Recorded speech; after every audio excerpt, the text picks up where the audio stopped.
आ गया। 70% जली हालत में उनका एक जो है छात्र सहयोगी भी है। हिम्मत करिए, मिलिए उनसे, जाकर मिलिए। यह बहुत चिंता की बात है कि बिहार, उत्तर प्रदेश, राजस्थान, उत्तराखंड, आपका उड़ीसा में सरकार भाजपा के नेता पूरी तरह से, एक नहीं अनेकों उदाहरण हैं। हरियाणा का मामला, Vinesh Phogat, Brijbhushan Sharan, FIR supreme court के कहने पर होती है। आज उस एफआईआर के बाद भी पुलिस ने आज तक ब्रजभूषण को बुलाकर उस मामले को ठंडे बस्ते में डाला है। कोई पूछताछ, कोई जांच, कोई इंक्वायरी, कोई सजाएं, कुछ नहीं है। ये बहुत से उदाहरण अपराधियों की हिम्मत को बढ़ा रहे हैं और इसमें भाजपा पूरी तरह से शामिल है। मैं सिर्फ आपको भाजपा के इस 1 साल के शासन काल के अपराध के आंकड़े, सिर्फ 1 साल में 2,14,113 मामले 1 साल में आए हैं। बलात्कार कितने हुए मात्र भाजपा के सत्ता में आने से अब तक? ये मार्च तक के आंकड़े हैं जो मुझे बताया गया विधानसभा और नेशनल क्राइम रिकॉर्ड ब्यूरो के अनुसार, जो है मार्च तक, इसमें जून, जुलाई, अगस्त, अभी ये जो है हमारे 2 महीने शामिल हैं। बलात्कार हुए हैं 3054 बेटियों के साथ। 3054 बेटियां बलात्कार की शिकार हुई हैं। इसमें हत्याएं जिन बच्चियों की हुई हैं, महिलाओं की 1260 हत्याएं हो चुकी हैं इस 1 साल में, और बलात्कारों में 8% 1 साल में इजाफा हुआ है। एसिड अटैक की घटनाएं 9 हुई हैं इसमें। 9 बेटियों को, महिलाओं को एसिड से जलाया गया है। कोई कार्रवाई नहीं है। सरेआम एसिड बिक रहा है, अपराधी खरीद रहा है, डरा रहा है, धमका रहा है। बेटियां अगर डर धमकाई में नहीं आ रही तो उन पे एसिड फेंक दिया गया। 9 बेटियां झुलसी हुई अपना इलाज करा रही हैं। आज सरकार बताए कितनों को सजा मिली, कितनी बेटियों को आपने मुआवजे देकर, वकील देकर, उनकी जिंदगियों को, अस्पतालों में जो जिंदगी मौत से लड़ रही है, आपके क्या प्रयास है? आज देश के प्रधानमंत्री जी से हम सवाल करते हैं, जो 1 साल का जश्न पे वहां थे, लेकिन अखिल भारतीय विद्यार्थी परिषद की इस छात्रा की गुहार सुनने के लिए उनके पास समय नहीं था। आज मां महिम राष्ट्रपति जी, आप उड़ीसा के भुवनेश्वर के एम्स में हैं। आप उस बच्ची को मिलेंगी या नहीं मिलेंगी? न्याय मिलेगा या नहीं मिलेगा, बताइए। आज पीठ थपथपाई जा रही है जब बच्ची ने अपने आप को, बच्ची झूठ बोल रही है, हक के हवाले कर दिया उसने अपने आप को। और अभी भी आपको लगता है कि जांच होगी, दोषी कौन है पता किया जाएगा, कि दोषी वो बेटी है या दोषी आपका एचओडी समीर कुमार साहू या प्रिंसिपल, जिन्हें कार्रवाई करनी चाहिए थी और सब बचाने में लगे हुए थे। ये मामला अति गंभीर हो चुका है। राष्ट्रीय अध्यक्ष आदरणीय मल्लिकार्जुन खड़गे साहब ने एक डेलीगेशन भी हमारी सांसदों का, और दीपा दास मुंशी जी कांग्रेस की वरिष्ठ महिला, हमारी पूर्व मंत्री, पूर्व सांसद, उनके नेतृत्व में भेजा था। और वो रिपोर्ट वहां पर जाकर उन्होंने पीड़िताओं से, उनके परिवारों से मुलाकात की और एक पूरी व्यापक रिपोर्ट उन्होंने कांग्रेस अध्यक्ष को वापस लौटने के बाद सौंपी भी है। मुझे पूरी उम्मीद है समय पर वो रिपोर्ट भी आपके सामने आएगी, जो इस सरकार को और अपराधियों को बचाने को, किस तरीके से ये सरकार आतुर है और न्याय नहीं मिल रहा, इसे बेनकाब करेगी। भारतीय राष्ट्रीय कांग्रेस की तरफ से हर तरीके का प्रयास हो रहा है, चाहे हमारे नेता राहुल गांधी जी वहां गए हों, विश्वास दिलाकर आए हों कि आप जब आवाज देंगे मैं खड़ा हूं, लेकिन इस तरह की महिलाओं के खिलाफ अपराध और जघन्य जिस तरह से अन्याय हो रहा है, उसे बर्दाश्त नहीं किया जाएगा। और दुख की बात है कि 1 महीने के अंदर मुझे और मेरी साथी को दोबारा इस तरह के मामलों को लेकर आपके बीच में आना पड़ रहा है। लेकिन बात यह है कि ये कब तक होगा? जब हम कहते हैं कि रोज 15 बलात्कार हो रहे हैं, तो आज भी और कल भी ऑन एन एवरेज 15 बलात्कार, यानी कि हम रोज आपके सामने आके गुहार लगाएंगे, लेकिन जिन्हें कार्रवाइयां करनी है वो मूक दर्शक बनकर अगर बैठे रहेंगे, सजाएं नहीं देंगे, न्याय नहीं करेंगे, पुलिस प्रशासन पर पूरी तरह से भाजपा के, आरएसएस के, अखिल भारतीय विद्यार्थी परिषद के दबाव रहेगा, तो न्याय नहीं हो पाएगा। मुझे मालूम है अभी कल ही मेरी महिला कांग्रेस की अध्यक्ष मीनाक्षी जी और आप एम्स गई थी। वो 90% हालत में जली हुई अखिल भारतीय विद्यार्थी परिषद की वो छात्रा को मिलने गई थी, और एबीवीपी के छात्र संगठन ने पूरी घेराबंदी करके हमारी दोनों महिला नेता को अस्पताल में उस पीड़िता, उस परिवार से, डॉक्टर से सच्चाई जानने से रोकने की पूरी कोशिश की। मिलने नहीं दिया गया। आप हमें रोक लीजिए, मत में हमें पीड़िता उसके परिवार से मिलने दीजिए, नई सच्चाई सामने आने दीजिए, क्योंकि आप बेनकाब होंगे। लेकिन महामहिम राष्ट्रपति जी, आप उसी अस्पताल में आज घंटों बिताएंगी, भाषण होगा, आप जरूर मिलिएगा और न्याय दिलाइएगा इस बच्ची को। हमारी यही गुहार है। अब मैं आमंत्रित करती हूँ सोफिया जी को कि आप अपनी बात को रखें। नमस्कार। आज एक बार फिर से उड़ीसा सुर्खियों में है, लेकिन विकास के लिए नहीं। फिर से महिलाओं के विरुद्ध जो अपराध हो रहा है और हमारी उड़ीसा की बेटी फकीर मोहन ऑटोनॉमस कॉलेज बालेश्वर की 20 साल की बच्ची एक योद्धा के लिए, जो कि सिस्टम के फेलियर को एक्सपोज करके गई है। आज उड़ीसा की बेटी के हिसाब से, एक जन प्रतिनिधि के हिसाब से, मैं आज आप लोगों के सामने केवल निंदा करने के लिए यहाँ नहीं बैठी हूँ, लेकिन मांग कर रही हूँ न्याय के लिए। उसके साथ सिस्टमिक जो रिफॉर्म और अकाउंटेबिलिटी होनी चाहिए, उसकी मांग करने के लिए आज दिल्ली में आई हूँ। वो बेटी जब हर किसी को अप्रोच करके एवीबीपी की मेंबर के हिसाब से, वो एक सेल्फ डिफेंस ट्रेनर भी थी, हर जगह अप्रोच करके हाईएस्ट अथॉरिटी मुख्यमंत्री तक पहुंच के जब वो विफल हो गई, तो दबाव में आके बाध्य होके उसने ये अटेम्प्ट लिया, उसने सुसाइड का अटेम्प्ट लिया। केवल ये हमें एक चेतावनी देने के लिए, आंदोलन की शुरुआत करवाने के लिए वो लड़की ने कॉम्प्रोमाइज नहीं किया, वो लड़की ने सरेंडर नहीं किया, उसने कोई दबाव उसके ऊपर काम नहीं करा, लेकिन वो अपना जान देने के लिए चली गई, लेकिन सरेंडर नहीं की वो। तो वो एक चेतावनी देके गई है। हमारे उड़ीसा का जो सिस्टम में जो फेलियर है, सिस्टम में जो करप्शन है, करप्ट एंड फेल्ड सिस्टम को आज हम सबके सामने एक्सपोज करके गई है। ये एक वेकअप कॉल है हमारे सबके लिए। जब हाउस के अंदर, विधानसभा के अंदर, विधानसभा के बाहर बार बार दुर्घटना घट रही हैं, खबर कागज पे प्रकाश पा रही है, मुख्यमंत्री से उत्तर भी आ रही है कि रेप केसेस बढ़ी हैं, क्राइम बढ़ रही है। 17 दिन में 5 गैंगरेप हो गया है पिछले महीने में। उसके बावजूद सरकार ने कोई ट्रांसफॉर्मेशन नहीं लिया। तो ये एक वेकअप कॉल है। वो बच्ची अपना जान देने के लिए निकल गई, केवल हम सबको जगाने के लिए कि हम सब जगेंगे। महिलाओं को जो न्याय चाहिए उड़ीसा में, वो न्याय के लिए हम सब उसके साथ लड़ पाएंगे। आज जो दुर्घटना घटी है वो लड़की के साथ, हर कोई उसमें जिम्मेदार है। सबसे ज्यादा जिम्मेदार जो है, आज मैं डिमांड करती हूं कि मुख्यमंत्री एक मॉरल ग्राउंड पे रेजिग्नेशन दे, क्योंकि वो उड़ीसा को 1 साल के अंदर कहां से कहां पहुंचा दिए हैं। उसके साथ जुडिशियल इंक्वायरी मस्ट है ये केस में। प्रधानमंत्री जी से भी मैं अपील करती हूं कि आप उड़ीसा बहुत बार आए हैं, आप उड़ीसा मनाने आए थे बीजेपी सरकार का 1 साल, लेकिन आप जब उड़ीसा का स्थिति ऐसा हो गया है, ये बच्ची जान देने के लिए चली गई है, तो आप भी इसमें इंटरफियर कीजिए और आप इसका जवाब रखिए। 4.5 करोड़ उड़िया को आप इसका जवाब रखिए कि ये क्यों घटा है।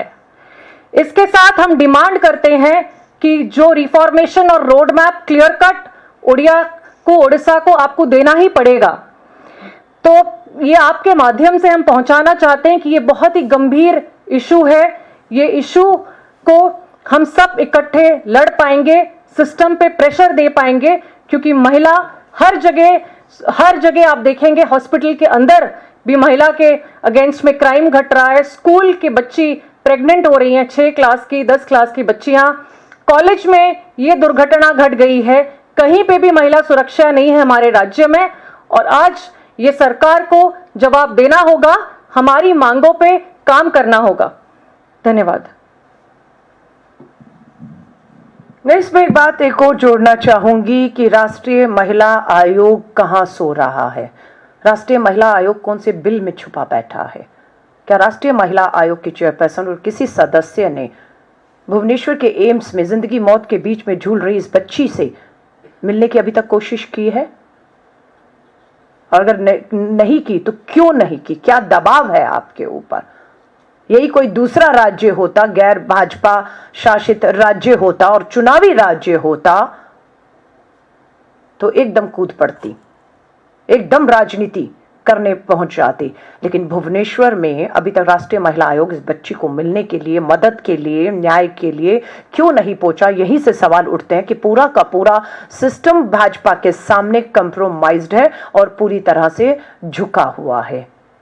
मुझे याद है राजस्थान के चुनावों में प्रधानमंत्री जी ने चुनावी रैलियों में महिला सुरक्षा के मुद्दे को बहुत बढ़ चढ़कर राजस्थान में उठाया था। इवन कि पूरे देश के चुनाव जब हुए थे, निर्भया के बाद 14 के चुनाव में लाल किले की प्राचीर से बेटी बचाओ के नारे दिए और निर्भया के आंदोलन पे राष्ट्रपति भवन तक घुस गया थे आंदोलनकारी। हाथ ढूंढ रहे हैं, कहां हैं वो लोग सब? क्यों चुप हैं आप?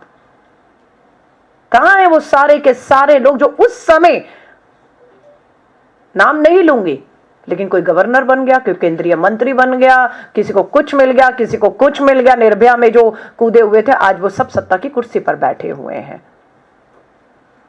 राष्ट्रपति शासन लगाने की मांग कही थी राजस्थान के में महिलाओं की स्थिति के ऊपर। प्रधानमंत्री जी का इतना जो है वो सिंदूर खोल रहा था, माफी चाहूंगी, खून खोल रहा था। हाँ, तो इस हिसाब से तो हमें लगता है कि जो 1 साल के आंकड़े महिलाओं को लेकर सामने आ रहे हैं, तो हम तो कहेंगे कि उड़ीसा की सरकार पूरी तरह फेल हो चुकी है। मेरी साथी ने कहा मुख्यमंत्री को इस्तीफा देना चाहिए। मुझे तो लगता है कि वहां पर राष्ट्रपति शासन लगा देना चाहिए। वहां की सरकार पूरी तरह से फेल हो चुकी है। खाली एक मुख्यमंत्री के इस्तीफे से नहीं होगा। ये प्रधानमंत्री जी जो राजस्थान में मांग कर रहे थे, अगर उसी मांग को मैं उड़ीसा के लिए दोहराती हूं तो वो मांग गलत कैसे हो सकती है? धन्यवाद। आप पत्रकार साथियों का कोई सवाल हो? हाँ जी, वो चलाना था, हमें चलाना है वो वीडियो। हाँ, एक वीडियो है, वो भी हम आपके सामने यहाँ पर चला रहे हैं। Know about that video, you want to explain it? You want to explain that video? ये वीडियो में बच्ची जलती हुई दिख रही है। उसके साथ बच्ची ने मीडिया को एड्रेस भी किया था। कंप्लेन लॉन्च करने के बाद इंटरनल कंप्लेंट कमेटी को, जो आपको दिखने को मिलेगा, अभी बहुत नाजुक है उसका कंडीशन।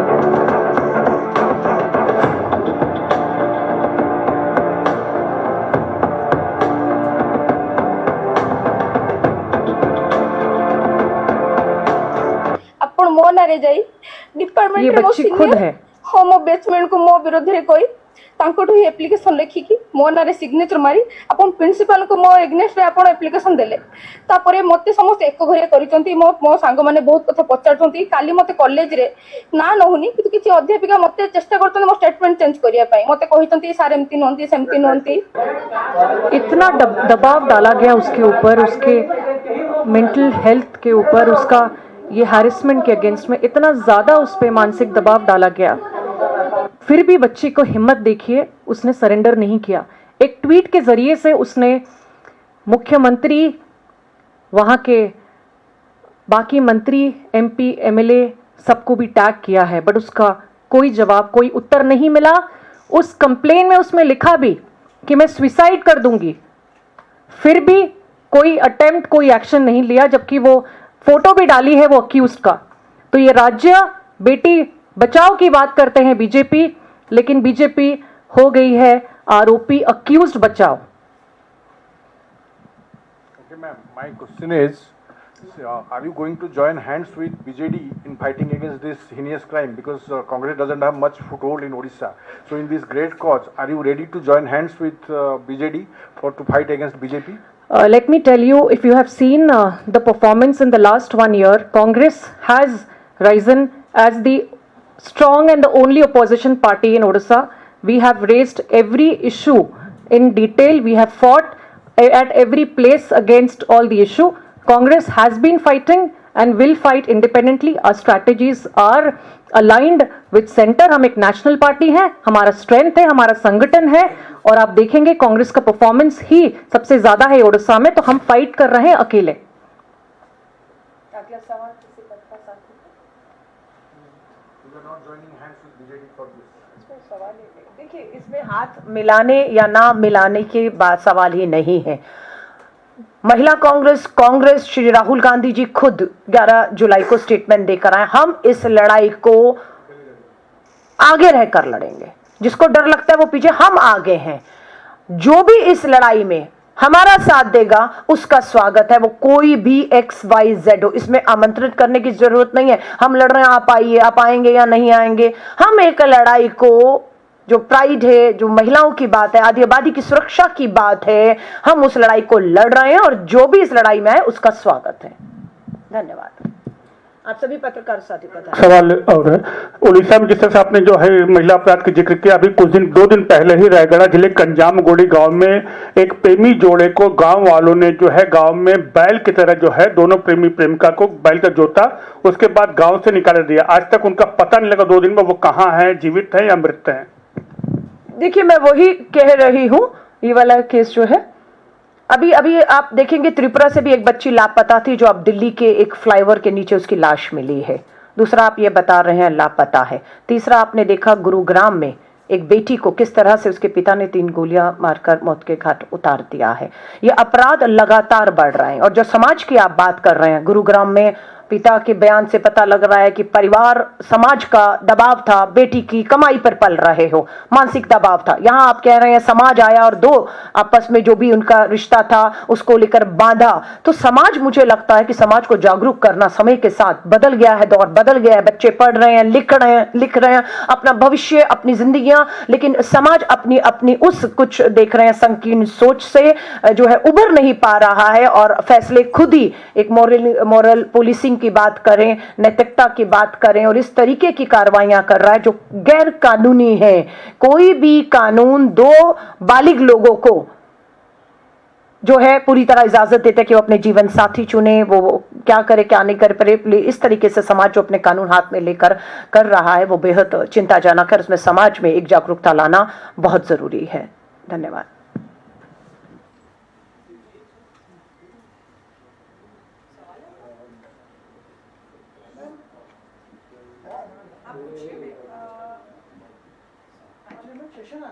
हाँ जी, हाँ जी। जो महिलाओं के मुद्दे हैं, पार्लियामेंट में कांग्रेस पार्टी कुछ करे, गवर्नमेंट से देखिए, बिल्कुल पिछले अगर आप देखेंगे 3 सत्र से जब संसद सत्र हुआ है, अखिल भारतीय महिला कांग्रेस ने राष्ट्रव्यापी आंदोलन जंतर मंतर पर किया है। मैं खुद रही हूं। इस टाइम भी 21 जुलाई से संसद का विशेष सत्र जो शुरू हो रहा है 1 महीना चलेगा। हमारी बिल्कुल मांग है, हम संसद को, सांसदों को, हर एक को पार्टी से ऊपर उठ के, जिसी भी पार्टी का, खासतौर से महिला सांसद है, उनसे हम उम्मीद करते हैं कि कोई बोले ना बोले आप बोलेंगी। इसलिए महिला कांग्रेस एक मुहिम के तहत हर सांसद को मिल रही है ताकि इस संसद सत्र में महिलाओं से, उनकी सुरक्षा से जुड़े, अपराधों से जुड़े मामलों पर व्यापक चर्चा हो। चर्चा ही ना हो, कार्रवाइयां अपराधियों पर हो, इसका दबाव बनाया जाए। राजनीतिक हस्तक्षेप और संरक्षण जो दिया जा रहा है सत्ताधारी पार्टियों द्वारा अपराधियों को, वो रुकना चाहिए। तो महिला कांग्रेस की तरफ से पूरी तरह से इस संसद सत्र का भी पूरी तरह इसका घेराव, दबाव और हम हर प्रयास करेंगे कि यहां पर यह मुद्दा गंभीरता से चर्चा में इस बार रहे। धन्यवाद।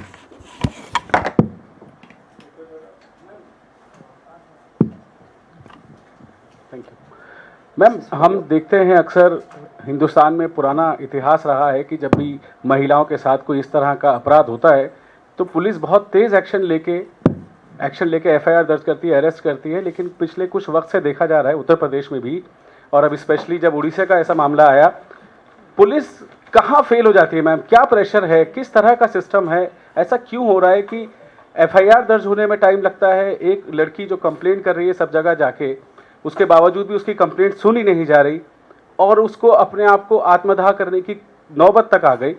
ऐसा क्यों हो रहा है कि पूरा सिस्टम पुलिस का चरमरा रहा है मैम? देखिए, मैंने फिर कहा, पुलिस प्रशासन पे पूरी तरह से सत्ताधारी राजनीतिक दल जो डबल इंजन चल रहा है, दिल्ली से भी दबाव बनाते हैं, वहां से भी दबाव बनाते हैं पुलिस पर, इसलिए पुलिस को जो काम करना चाहिए वो दबाव के कारण नहीं करती है। दिल्ली में तो आपके पास उदाहरण है, मैं दोबारा दोहरा रही, विनेश फोगाट की एफआईआर दिल्ली पुलिस ने करने की हिम्मत ही नहीं दिखाई। इतना दबाव देश के गृह मंत्री का था उनके ऊपर। सुप्रीम कोर्ट की फटकार के बाद तो एफआईआर, दिल्ली राजधानी का यह नजरिया है, नजारा है, तो आप सोच लीजिए पूरे देश में क्या हालत होगी। पुलिस की हिम्मत नहीं होती। पुलिस ही अगर पुख्ता सबूत समय रहते कार्रवाइयां करे तो वो मामले कोर्ट में भी टिकते हैं। अगर समय रहते पुलिस ने दबाव में सबूत ही नहीं इकट्ठे किए, गवाही नहीं किए, डराना धमकाना सुरक्षा नहीं दी, पलट गए समय के साथ, तो कानून अदालतों में वो मामले टिकते नहीं हैं। आप समझ रहे हैं? तो शुरू में ही कंप्रोमाइज होता है। और जैसे मेरी विधायक साथी ने बताया कि पूरा बीजेपी के नेताओं का, आरएसएस के नेताओं का दबाव रहता है, क्योंकि अपराध करने बाद अपराधी इन्हीं के पास जाता है संरक्षण के लिए, और वो संरक्षण इन्हें देते हैं। इस मामले में भी आप देखा दीजिए कि जो एचओडी है उसको कहीं ना कहीं एचओडी बनवाना, एचओडी रखना, उस पर कार्रवाई ना होने देना, समीर कुमार साहू पर आप देखेंगे तो इसके लिंक, इसके तार, ये पारिवारिक तौर से भी किसी आरएसएस के परिवार से जुड़कर ये नौकरी भी पाए होंगे, वो भी बने होंगे, इसीलिए इतने कुछ होने के बाद भी कार्रवाई नहीं। आज भी बेटी को ही साबित करना है तो बता दीजिए। और मुझे नहीं मालूम वो बेटी की जो हालत है 95% जलने के बाद भी उसको अब क्या है, ये हम दुआएं कर रहे हैं कि वो सुरक्षित रहे, वो ठीक रहे। लेकिन आपको भी मालूम है 95% जलने के बाद अभी भी आप कहेंगे कि बेटी साबित करें इंक्वायरी कमेटी के आगे आकर। आपको सस्पेंड ही तो करना था, आपने सस्पेंड नहीं किया और आज कहते हैं गिरफ्तारी कर ली। अरे कोई एहसान नहीं किया। बेटी ने अपने आप को इतने लंबी लड़ाई संघर्ष के बाद बिना झुके, कंप्रोमाइज किए, आत्मदाह अपने आप को आग के हवाले किया है। और अभी भी आप कहेंगे कि बेटी साबित करे। अभी भी पुलिस कहेगी कि अब जो पीड़िता थी वो तो नहीं बयान दे पा रही है, तो उसके बयानों के अभाव में और सबूत के अभाव में आपने जो है ये भी बरी हो जाए तो कोई बड़ी बात नहीं है, क्योंकि संरक्षण है पीछे। तो दुर्भाग्य है, दुख की बात है, सिस्टम पूरा कंप्रोमाइज है। भाजपा और भाजपा के नेताओं, आरएसएस के नेताओं के दबाव में काम कर रहा है। You want to say something on this? Thank you. धन्यवाद, धन्यवाद।